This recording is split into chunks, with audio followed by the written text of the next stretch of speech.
let women do what they want. Aging is this like god awful thing. Buy this to fix it. Like, that's Yeah. disgusting. When I take the makeup off at night, I'm not dreading it as much It's just as bad. with a filter on.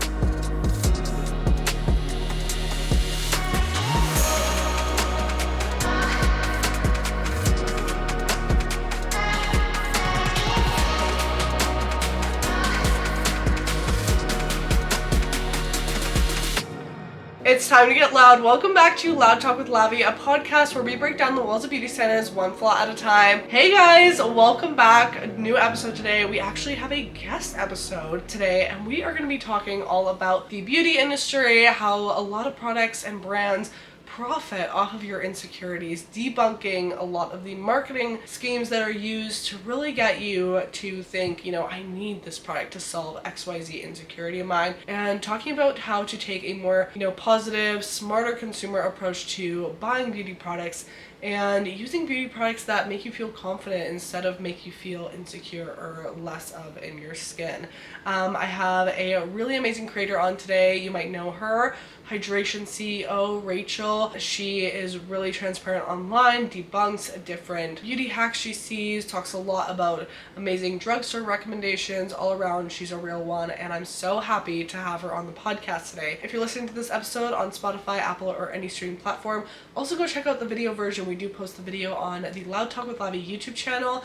But without further ado, let's get right on into this episode and let's get loud. It's time to get loud. Welcome back to Loud Talk with Lavi, a podcast where we break down the walls of beauty standards one flaw at a time. And today I am joined by the Hydration CEO. Rachel, thank you so much for joining me today on Loud Talk. Hi, thanks so much for having me. I'm so excited to have you on. You are like the queen of all things beauty, really, but I feel like you're so real on social media. You keep it real with your audience, as it should be, with what products you recommend and just like debunking some things you see online, especially in the beauty world, because I feel like all the time products and methods are pushed on us like, you need this to achieve this, you need this to achieve that. So I love the way you approach social media, and especially with how, you recommend so many affordable products too. I think that is so refreshing to see online. So first off, I want to know a little more about you and how you actually got into the social media world. Yeah, so some people know this, most people don't.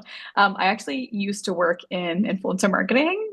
Okay. So I was on the other side of things for many years before I ever started making content online. Yeah, so I started this page, Hydration CEO, about 4 years ago in the pandemic. I feel like a lot of creators have a similar story where it's Mm-hmm. just like you're looking for a connection. I've always loved skincare. I've always struggled with my skin personally. And so that's kind of what I decided that I wanted to talk about. And it's kind of snowballed from there into my full-time job, which is kind of crazy. We love that. That's so cool. Especially since you were like on the other side of things. Do you think that from the get-go that gave you kind of a different perspective, like with making content? Oh, absolutely. Yeah. So my formal training, like my school training, is in video editing. So I Okay. felt like I already had a little bit of like a leg up, and I've always loved like video content creation. I was making YouTube videos when I was a kid. But yeah, definitely working on the other side of things, you learn so much about content creation. You learn so much about what brands in particular are looking for when working with creators. So that really helped me. Kind of get in with brands early Mm-hmm. on, I feel like, and like form those relationships. And yeah, I'm having a great time. And what kind of, because I feel like a lot of people even ask me, like, what made you, post real skin online or post like, more real, authentic things? Was that something that you kind of went in from the get-go? Was like fear of judgment ever like in the play for you, or did you just kind of post and not care? Oh, I wish. That would be amazing. I definitely do feel like I have a really good relationship with my body and my skin. It was not always that way. Um, Definitely when I was younger, I struggled a lot with like kind of my online image, and like I was that girl who was, even before we had like the sophisticated filters that we have now, I was in Photoshop, like photoshopping my face, my body, my skin for like Facebook photos that like my Mm, relatives and like four friends would see. But I was so concerned about my image online, even back then in like high school, mm. that those are the lengths that I would go to. So yeah, I feel like, I don't know, there wasn't like a particular moment that like clicked for me when it comes to like, there wasn't like a particular moment, I feel like, where I decided not to use filters, but I guess I kind of realized that if I was feeling insecure about myself because of what I was seeing like online and in magazines, then I personally would not want to contribute to that. So when I started the Hydration CEO page, I decided straight off the bat, no filters, real skin. People are going to look and see exactly where my skin is at like any given moment. Hmm. And that's okay because I feel like there wasn't a ton of that, at least like back when I was a kid. Yeah. And maybe if I had had more creators who were posting their unfiltered skin, I would have felt a little bit better about myself. Maybe if I had more creators like you, girl, Yeah, no, I would feel better about my skin. fully agree with that because I think sometimes like I remember too I was like 14 like face tuning my photos to the max for like 100 followers when I'd post like a makeup video. So like it's but because I started on YouTube there was no like I didn't know how to like edit my YouTube videos to like add a filter or anything on my face. So that was always real. So I felt like okay, well, people can see my real skin in the YouTube video and then suddenly I'm showing up on Instagram posting this like super filtered like flawless makeup look because that's all I saw online. So I think for so many of the creators I talk to it's kind of that same story of like you kind of have to be the change you want to see in the industry yourself in a way. Out of pure curiosity, what made you think of like the username Hydration CEO? It's not a very good story. This was like the era where people were being like, I'm like the CEO of anxiety, or like I'm the CEO of not cleaning up my bedroom. And so I was like, it's funny if I was like the CEO of hydration, Uh-huh. which was double funny because in 2020 I was going through like my second tretinoin purge and I was having like the driest, flakiest, crispiest skin you could Mm-hmm. possibly like imagine. So I was very much like a hydration D or I was very much CEO of dehydration. And it's also funny because I'm bad at drinking water, but that's really it. You were manifesting what you needed is the Yes. hydration. I love that. I feel like now I'm on a Razzle right now and the dryness, especially because where I live too, it's like dry as hell.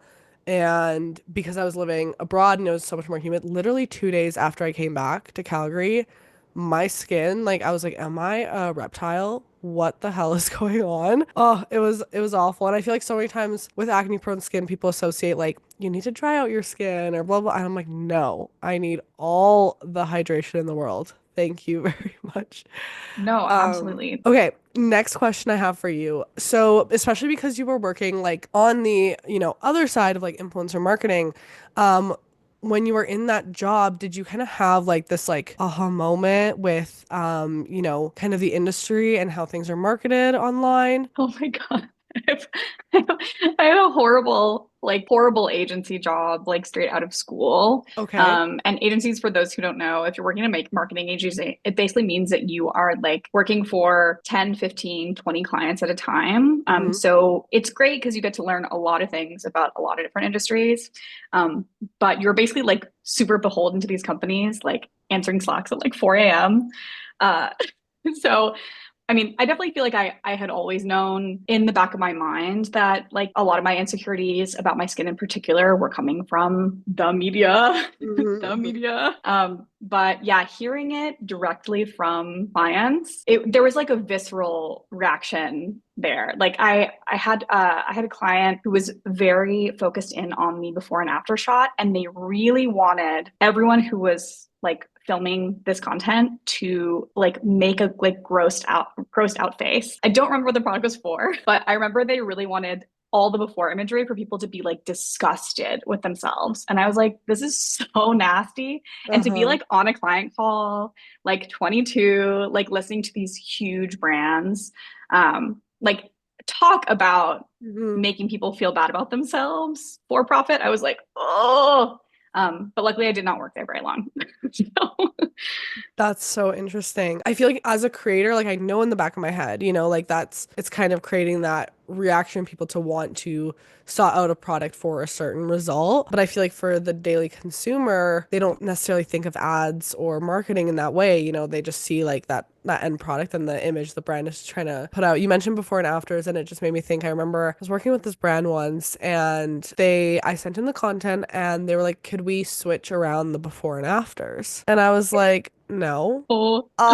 Like, what do you mean switch them around, Because I think I was like in final season or something then, so like my stress was to a max and my acne is always stress related. But I was like, no, we can like prolong the testing period and, but I'm Yeah. not switching them around. That kind of defeats the whole point of the video. But, sometimes like at the end of the day, not all brands obviously, but some brands like they do just care about like that final image of the product and how it's like portrayed. But, I think pretty early on, I'm curious your opinion on this. Like, I do think in a lot of ways, the beauty industry does kind of thrive off of insecurities, whether it is skincare or makeup, because sometimes it's pushed on us like, okay, you need this product to fix XYZ or enhance XYZ. What are your thoughts on that? Oh yeah, totally. I think brands have gotten a lot smarter about the Hmm. way that they are marketing things, but I still think a lot of the industry, the core product is making you feel bad about yourself, Right. um, which is gross. Yeah. uh, yeah, I And, mean, you see and it. you're Oh sorry, I was yeah, just gonna no, say that you're so right, and like it has kind of changed because I think back to like the ads I even saw when I was like a teenager, like the what's that three-step system called for proactive. acne? Proactive, thank you. I remember always seeing the TV ads, and it would be like maybe this is how I just envisioned in my head, but it would almost be like this person was like miserable and like hiding themselves, not going to school, like not like making friends or whatever, and then all of a sudden like boom, their life changed, they're like a pop star because they went on proactive, that type of narrative, or just like I referenced this before on the podcast, but I remember I was sick like last year and I was just like watching old Hannah Montana episodes because like what else was I supposed to do? And there's this Hmm. episode where she got like this pimple, and like the whole episode was around like how, and imagine this is like a kids show, right? Like she couldn't, Hmm. her show, she had to like try every trick in the book to get rid of this pimple, or else like God forbid she was seen in public with this pimple. So I think that narrative has definitely shifted. Brands are more hopping on like now that more skin positivity movement, but I still think a lot of that exists and in a lot of the marketing we see today. Yeah, I mean, I think yeah, I think we have like brands that have gotten smarter, obviously, about what they're putting out on Mhm. their pages, but they're still utilizing creators who are talking down about themselves, who are using these like visceral or just not true before and afters. Like Mhm. the brand that pops up into my head is, have you seen those Il Maquillage ads? Yes. I'm calling them out. I'm calling you out. Oh my gosh. They're so crazy. The before and afters are always like no makeup, full beat. The eye cream one, I had a follower send to me, which I did buy that eye cream. I will be doing a video about From it because it Il was, Maquillage? I didn't even know they had eye cream. Okay. oh my God. It's like a $60 eye cream. The before and afters are crazy. It's supposed to be like instant brightening. And I mean, Right. if you know anything about dark circles, they take months and months and months of trying, and even then, probably it's not going to make like a huge difference. Like it's Hmm. so based on your anatomy and genetics and sleep hygiene and all that stuff. But anyway, it's just like it's like visceral the difference between like the unfiltered, no makeup, woman looking like downtrodden. And then the after where they're like clearly smiling, they have this like brightener on underneath their eyes, Right. like full beat. And then they're also talking to the camera about it's changed their life. So I think Yeah. if a brand is letting their influencers speak for them in that way, like it's just as bad because they're approving that content and they're going, oh, yep, that's good. Yeah. I remember trying their foundation. Oh, I must have been like 15 or something. And I did like each video on it. I just remember it oxidized like crazy because like it was supposed to be like my perfect Right. match because that's like their whole thing. And then they said, I think they ended up sending me like a different shade to try and whatever. Like, yeah, I don't even remember how the foundation wore, but I have seen like some of their ads. I didn't even know they do skincare. That's so interesting. Me either. I don't get their content. I've never tried any of their products before, but I did buy this eye cream, and if it doesn't make my under eyes look like I have concealer and a Yeah. filter on, then I'm Then coming for that's it. you. Uh-huh, uh-huh. I find too, like, I remember once I started showing like different lighting on social media, people were like blown away. And for the longest time, like they wouldn't believe me. They're like, well, you just removed a filter. Like, but I'm like, no, guys, I just turned my head. And I think so many times we see these before and afters, they are in like different lighting. One, or like as you mentioned, the aura of the person, if they're like looking all sad and like disappointed and then all of a sudden happy, like it could be the same skin, the same whatever, but your instantly going to compare those two people in the before and afters and think, oh my gosh, this person's life has changed. We see it all the time too, like in any like body before and afters with like Oh my posture. God. That is like the biggest thing. I remember all the TV ads for that too. And then, like at the end of the day, like you see this person like they just like straightened out and like sucked in a little bit. And it's like, was it a before and after or was it like taken within the same 5 minutes, the same Oh shot? yeah. Saggy Sarah is like one of my favorite content creators. Do you follow her? She's the No, I don't think best so. for body before and afters. She's like, Uh-huh. she's the queen of showing exactly how far you can push it with Yeah. like video filters, with posture, with lighting. Yeah, I mean, it makes a huge difference. And now even you can't even trust YouTube anymore. I know you were saying you couldn't put a filter on your YouTube before. Now you can filter a YouTube video quite easily, and Yeah. a lot of people do, which is crazy when you're reviewing makeup or skincare products. I'm always blown away by Oh, how don't many even get me creators started. use the beauty filter. Don't even get me started. It's even like I remember when I first bought like my new camera and then automatically when I turned it on, it had like the beauty mode right on the camera. And I feel like so many people wouldn't know that that's even a thing. Like, because they're like, oh, well, if it doesn't show a filter right on the video, they're not using a filter. I'm like, their camera Oh can have an yeah. automatic skin blurring on it. And you should see how good my skin looks if I were to turn on this filter mode on my camera. But obviously, I turn it off because like I don't get the whole concept of like reviewing makeup with a filter on. I've never gotten that concept when people are like, oh, this is what it looks like without the filter, with like if it's there for Let me see education the makeup. purposes. Yeah, I want Let to me see see it.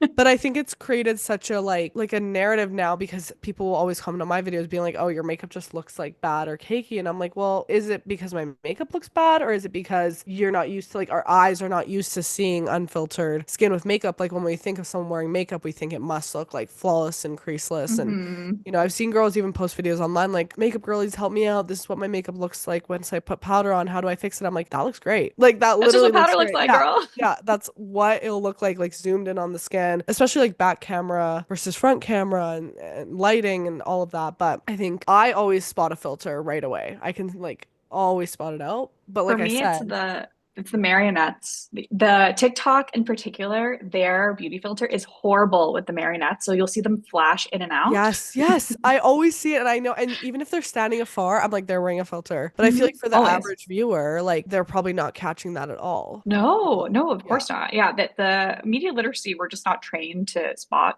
stuff like this unless exactly. I mean, I feel like you get a leg up making content because you're like, wait, mine doesn't look like that. Why does theirs look like that? No, And yeah, then like you I start to spot it. notice. Yeah, yeah. But yeah, for the average, like I always see people comment on, and I'll see like someone wearing a filter, and then the comments are like, "Oh my gosh, girl, what foundation are you wearing?" Or like, "What's your skincare routine?" Blah blah blah. And I feel the urge to like reply back to all those comments, being like, "They're wearing a filter, please." It's crazy. The skincare routine is Instagram. Yeah, exactly. It is beauty mode 100%. But with that being said, obviously like we're both beauty creators and we use beauty products and obviously like you use beauty products to achieve like a certain result, like for example, a moisturizer like for hydrated skin, or we use like a dark spot serum or whatever it is, or makeup to achieve a certain look. Do you find like there is like a fine line to navigate between like finding products to improve certain skin concerns or like achieve a certain look without diving too far into like buying things to how should I phrase this? Like feed into like fixing all those insecurities? Oh yeah, I mean, absolutely. I mean, at the end of the day, it is my job to review products on social media, and with that, there is a certain amount of power and responsibility that you have as a creator, in Yeah. terms of what content you're putting out. Like that's why it's so crazy to see, like again, other creators like using filters or pushing out like a review for a product that's only been around for like a couple days. Like anyway, I digress. I feel like for me the rule of thumb is it has to make me feel good. Mm-hmm. No matter what it is, makeup, skincare, it's got to make me feel good. If it makes me feel worse about myself, or if the piece of content that I am like watching makes me feel worse about myself, it's a no-go for me. So I feel like we've moved away from skincare being something that was used as self-care. I mean, particularly the skincare boom of the like pandemic Yeah. 2020. I feel like everyone was like, okay, this is my self-care practice. This is what I'm doing at night to like Mm-hmm. wind down, to take care of myself because there's not a lot of things that I can do to take care of myself in my house. And then we've kind of taken that and it's become a much a much bigger question of, yeah, are we doing this because it makes us feel good, or are we doing this because we hate parts of ourselves? Yeah. Yeah, I'm sure you get the same comments that I do of people being like, I hate this, I hate that, what can I do? And I'm like, ugh, therapy.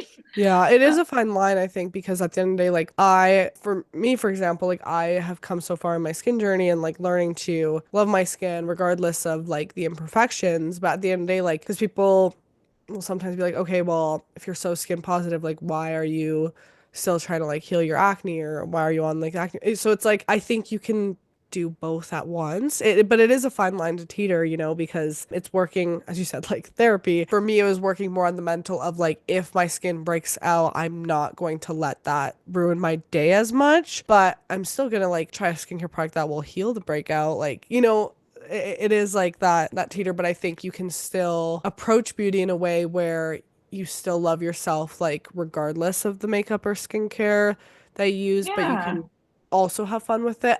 I always get comments being like, well, if you love your skin so much, why do you like apply so much makeup? And I'm like, I just love doing my makeup. Like that's literally what it comes Yeah. down to. And there are some days where I love a full coverage foundation that like covers up every spot I could have on my face, but it's that relationship with like when I take the makeup off at night, I'm not dreading it as much or I'm not like looking in the mirror, bashing what I see, back in the Yeah. reflection. But I was just gonna say, like, obviously it is a hard line because people always ask me like what foundation do you recommend for like best acne coverage? And I have products that I use, but it's like how do I tread that line of like recommending products that people can use to cover up their skin, but also pushing the narrative that you don't necessarily need it all the time, don't need to Yeah. rely on it. So, what are Well, your I thoughts think there? language, yeah, language is so important. The way that we talk about ourselves online, I think, is so important. Obviously, even though online it may seem like I'm 100% confident, healed, I have no issues with myself or my body, Yeah. that just is not true. But I don't take my shit and put it onto other people. So I'm not going to take the way that I feel about a certain body part or a way that I look in certain lighting or whatever and talk about that online and put myself down online because that is going to make other people feel bad. And Mm. I mean, there's choice feminism, blah, blah, blah, all this stuff where people are like, let women talk about whatever they want to talk about online. But I really think it's our responsibility as creators and people with platforms to be careful about how we speak about ourselves, our skin, our body. So we're not saying, ew, I hate this, buy this to fix it. Like that's Yeah. disgusting. But if you talk about something that you really love and has made you feel more confident in your skin, and someone can take that and feel more confident in their skin, like that's amazing. That's incredible. That's what Hmm. you want. But yeah, if you have to like, if there has to be some gimmick, or if you have to put yourself down to sell a product, like clearly the product is not good enough on its own. Yeah. So yeah, so it's yeah, of course it's a fine line. Absolutely, it's a fine line, and it's one you kind of have to make choices about, like every single time that I like pick up the camera to record. But I think it's important that there are creators out here who are thinking about how they present themselves and how they present their skin. I don't know, I'm getting I'm getting too big picture of here. I hope that answered your question. Yeah, no, no, totally. I think like, we kind of touched on it with makeup, but I think the same thing goes with skincare. Like for example, you can promote a product and before and after, like, wow, look, this really helped with my dark spots or my acne or whatever. But again, it's like, yeah, I think it comes down to how it's presented because, a creator could be like, this product healed my acne. Now I'm beautiful. Now I'm like, feel confident, like, so that would maybe imply that, yeah, like that more toxic image where you need this product to feel that rather than focusing on like just the result in itself. And I mean, going back to the initial question of the beauty industry kind of thriving on our insecurities, I mean, a lot of it, like, look at just all these like anti-aging products, which nothing in my opinion, nothing like really is anti-aging because we can't always like reverse, and no matter the most expensive treatments and stuff, no, nothing in like at its core is anti-aging. There are things that can reduce the look of aging, or prevent aging in a way, but at the end of the day, we're all gonna age. And I think that in itself is such a like toxic narrative online that aging is this like god awful thing, whereas in the end it's inevitable for literally all of Yeah. us. And we see it so much like women versus men, like with women, it's like God forbid we age and look a day over 25 or whatever it is. But then with men, it's kind of like that aging is glorified more. So I think there's different, like, obviously there's different beauty standards between, but I think so much of it with skincare, that's really what's pushed of like, we see these TV ads where it's like, buy this moisturizer, buy this. And 90% of women saw like, wrinkle reduction of blah blah blah and like look 10 years younger and whatever, and I think these words are thrown out there to make you feel like you need this to fit in with that beauty standard. Yeah, I mean, people think that the highest compliment to like someone who likes skincare is that you look so young. Yeah. My highest compliment is like you're glowing. Like that's what I want. Like Uh-huh. the goal is not perfection. It's not to look 10 years younger. The goal Yeah. is to have uh healthy skin for as long Yeah. as I possibly can. That's why sunscreen comes first, Hmm. obviously. And yeah, on the acne piece, I think it's extra crazy because I mean, acne is a medical condition and it's fucking painful. Like anyone who's ever had a chin cyst Yeah. knows how painful that is. And that doesn't mean that I hate myself or I hate my skin.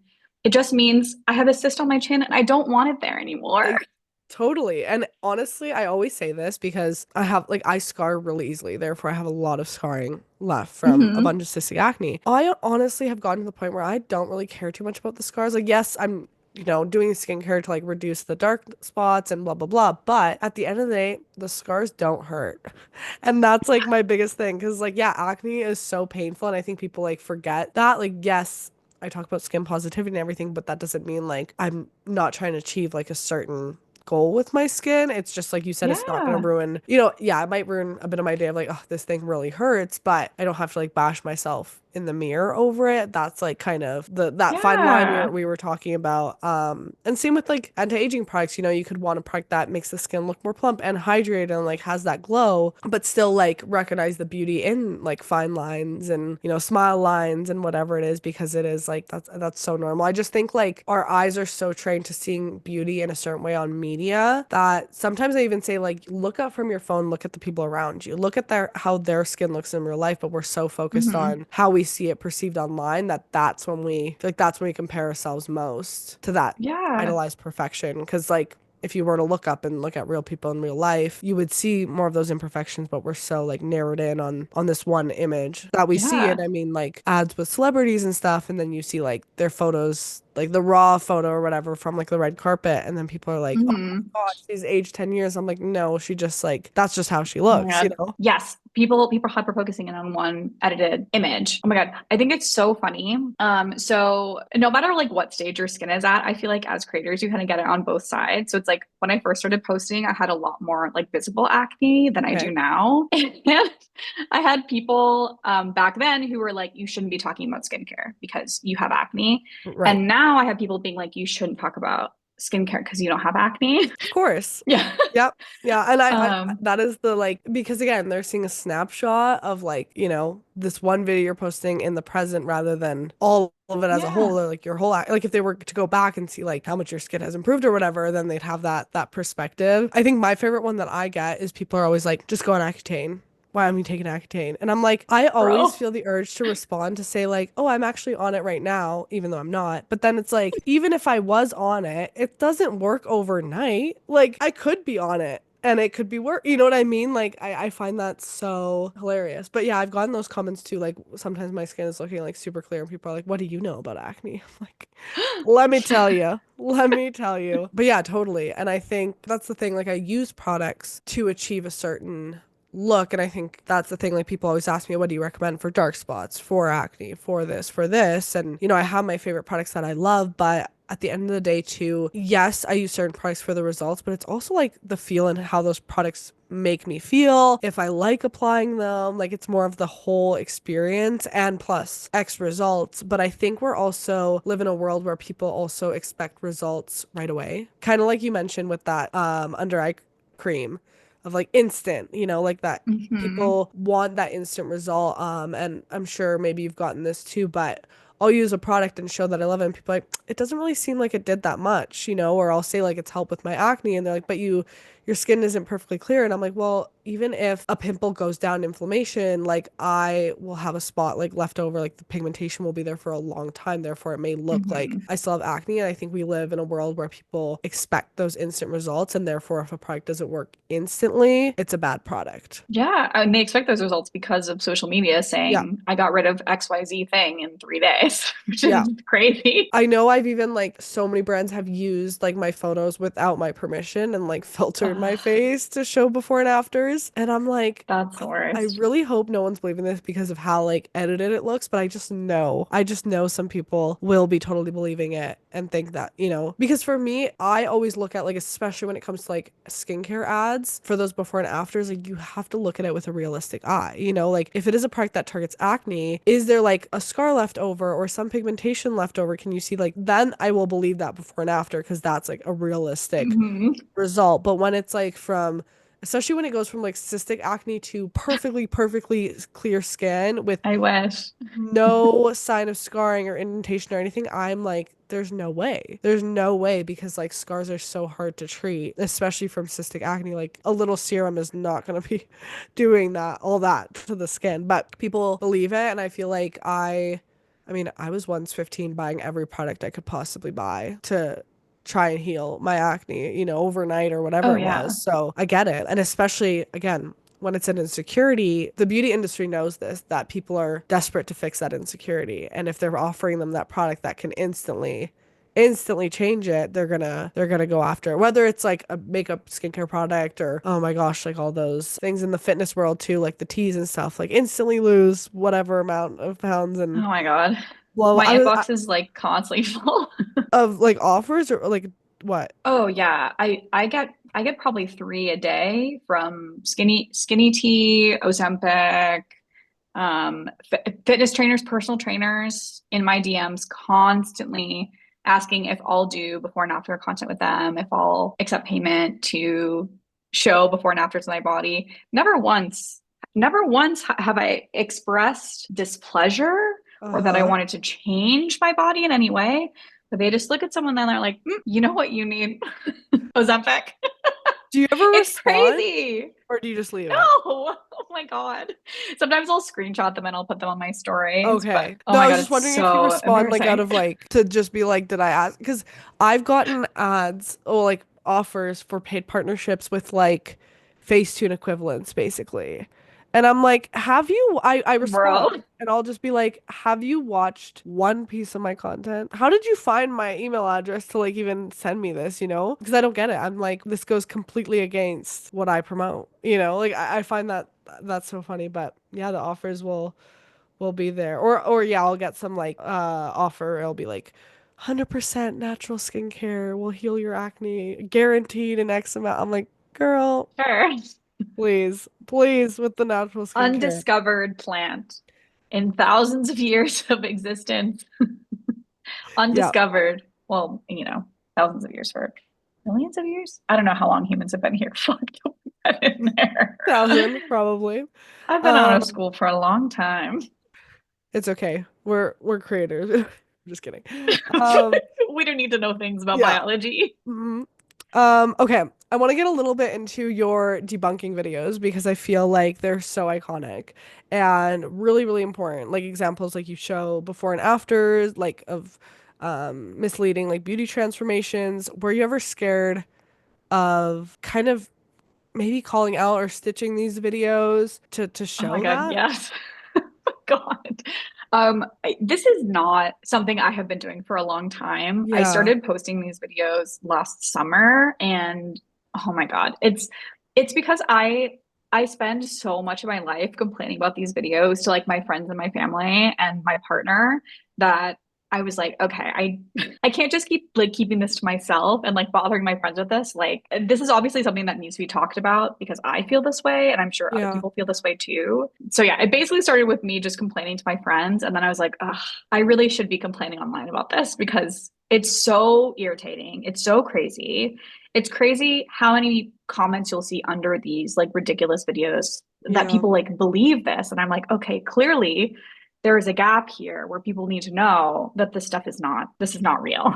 Totally. And yeah, so people will watch one video and they'll just believe whatever that video is. And a lot of the like debunking stuff, I've had to like do deep dives and like figure out kind of what else is at play in these videos. But yeah, no, it does spook me every single time I have to post one. I'll like hold it in my drafts for like a week and I'm like, Uh-huh. and then when I post it, like it's almost always met with like warm reception. Like people really do appreciate this kind of Yeah. content and these videos.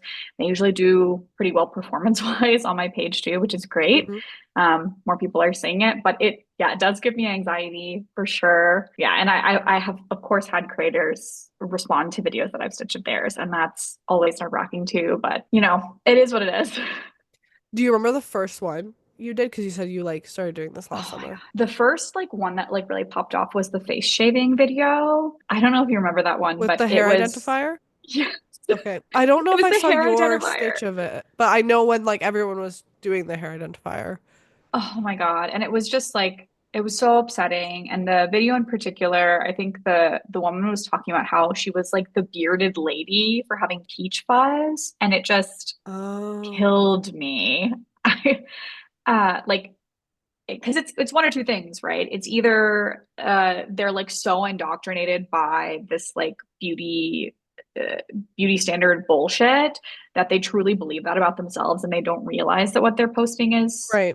problematic and contributing to the beauty standard that made her feel like she was a bearded lady to begin with, or they're doing it to sell things, which is just unethical. Yeah. But Yeah. yeah, I that think was the like first one. that's yeah. I didn't even know like that. I thought people were just using it to like get rid of peach fuzz and like I've like dermaplaned like that before, mostly because like for makeup purposes and like that just Yeah, like applies no, better. But no issues sometimes with dermaplaning, but yeah. Again, it's the presentation, how it's brought on. and Yeah, just that shaming other women for having facial hair, which everyone has. right, right. That yeah, that's the thing.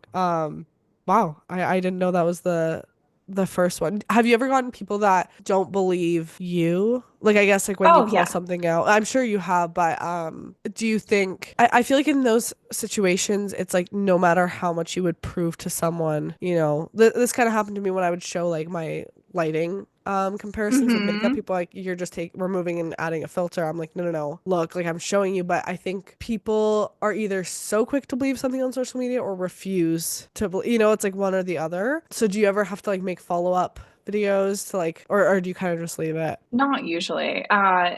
Yeah, I mean, I haven't made like a follow-up video. It's actually, I don't necessarily get a lot of pushback in terms of people like not believing me in that way. It's more like people thinking that I'm being a bully for Um, calling out this kind of behavior amongst like my peers. So I'll more have people say, let women do what they want. Let women do what they mhm, want. Let women, make fun of their bodies however they want. Let them do what they want. And that's the choice feminism of it all, mhm, where it's like that's women can do no wrong. And I mean, women can't do wrong, but you know what I mean. If a woman is using her platform to tear down other women, whether that is indirectly, aka I feel bad about my body because of this, or directly, which is I think it's gross that people have mhm, this, and then they're using that to sell something. Like I do think that people should be held responsible online for that kind of behavior. And, again, maybe it's option A and it's indirectly and she's just not thinking about it, or he's just not thinking about it. The person making the video is just not thinking about the repercussions of the video that they're creating, in which case they could probably benefit from someone saying, hey, this is contributing to this horrible, awful thing that's making people feel bad about themselves. right. Or B, maybe they won't feel so emboldened to post this kind Mhm. of content again, which would be great because we could use less of it. Totally. Okay, so I asked you about like the first thing once you mentioned the hair identify like shaving the peach fuzz. What has been one of your favorite maybe things that you I don't want to say call out because at the end of the day like you're just, providing that like other perspective that maybe your average viewer is like taking blindly. I don't know. It doesn't feel good necessarily. And I Yeah. think that's like where the anxiety comes from. Like it Right. doesn't feel great. I'm not like, ooh, got him.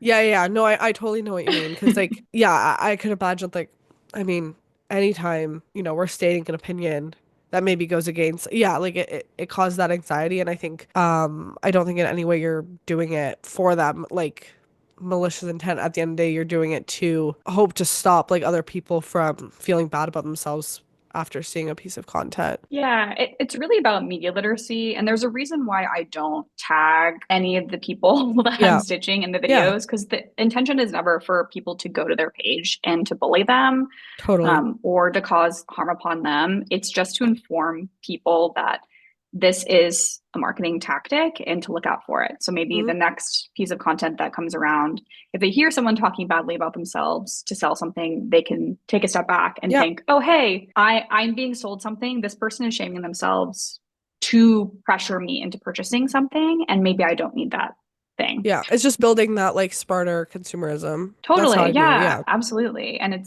yeah, I mean, critical thinking when it comes to purchasing things online. I mean, same. We've all been victimized Oh. by the TikTok shop.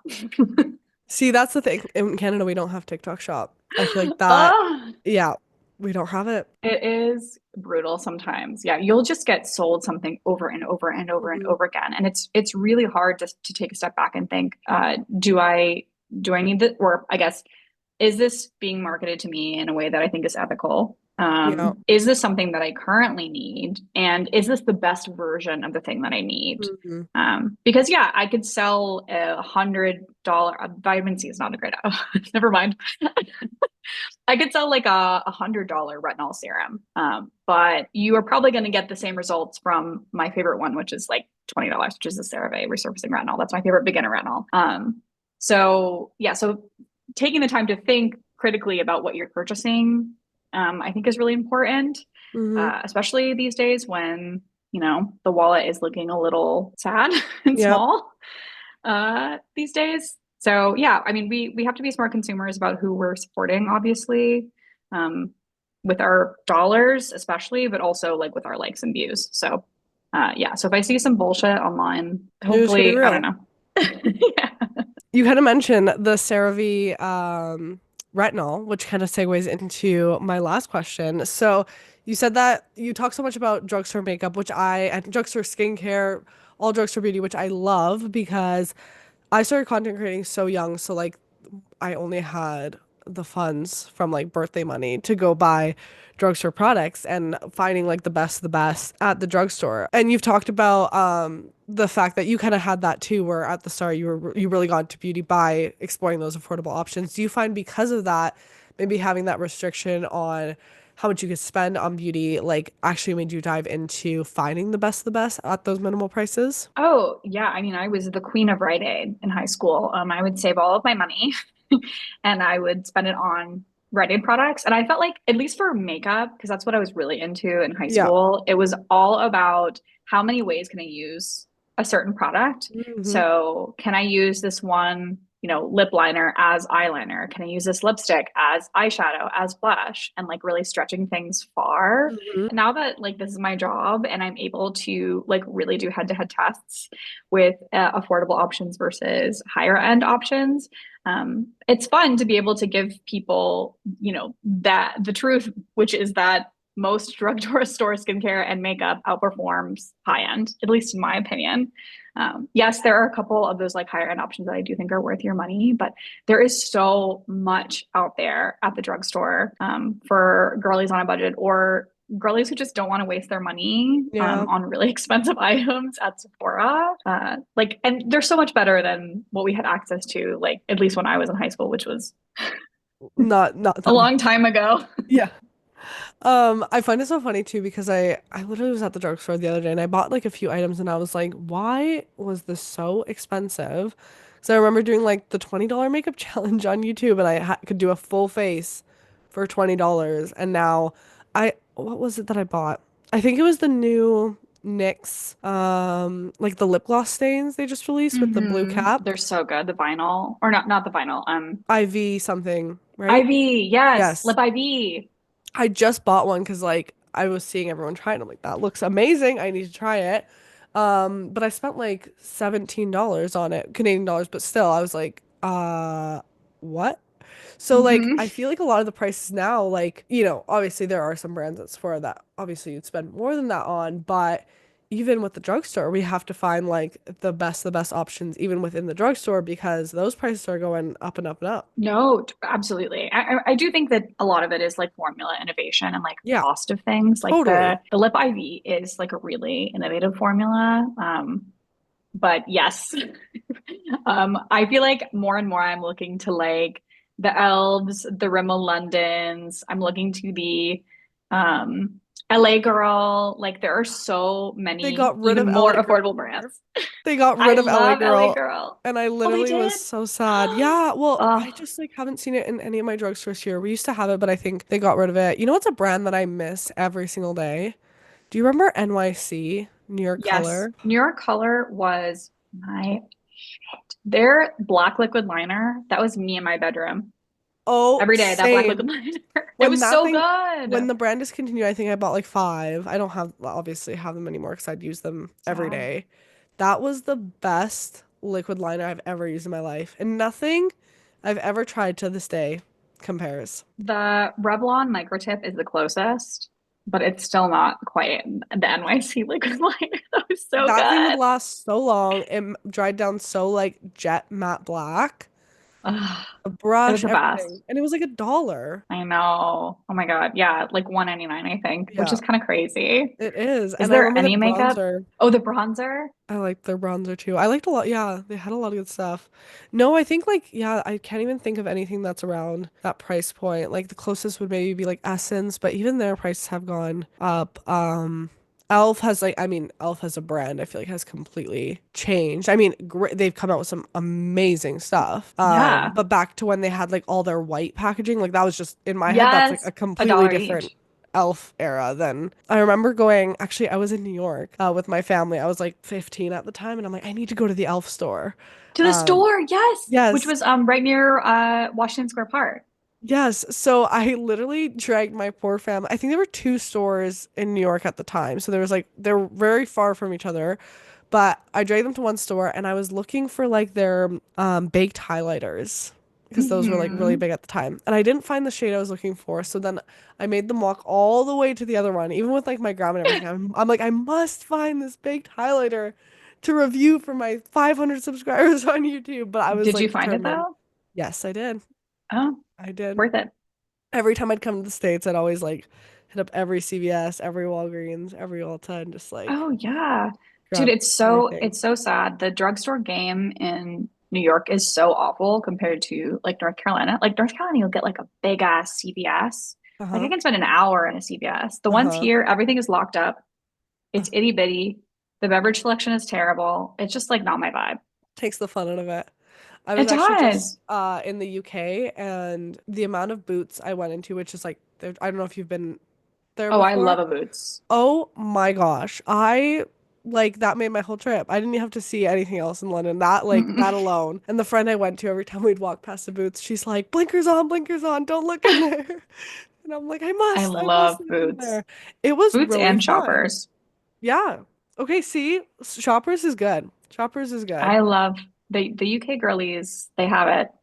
Yeah. Yeah, no, it's really fun. I love drugstore makeup though, and I feel like every time I go in there, it's like almost healing a bit of like my teenager self now that I have like more money to actually spend on products. 'Cause before I'd have to like really look, and then I remember sometimes my grandma would be like, "Okay, I'll treat you to like one makeup product. You can pick out like your favorite." Oh. And then I'd feel the stress of like my whole life come upon my shoulders. Like, okay, now after watching all these YouTube reviews and everything, now I have to pick like the one product I really want to try, and then it's like the Yes. pressure is on.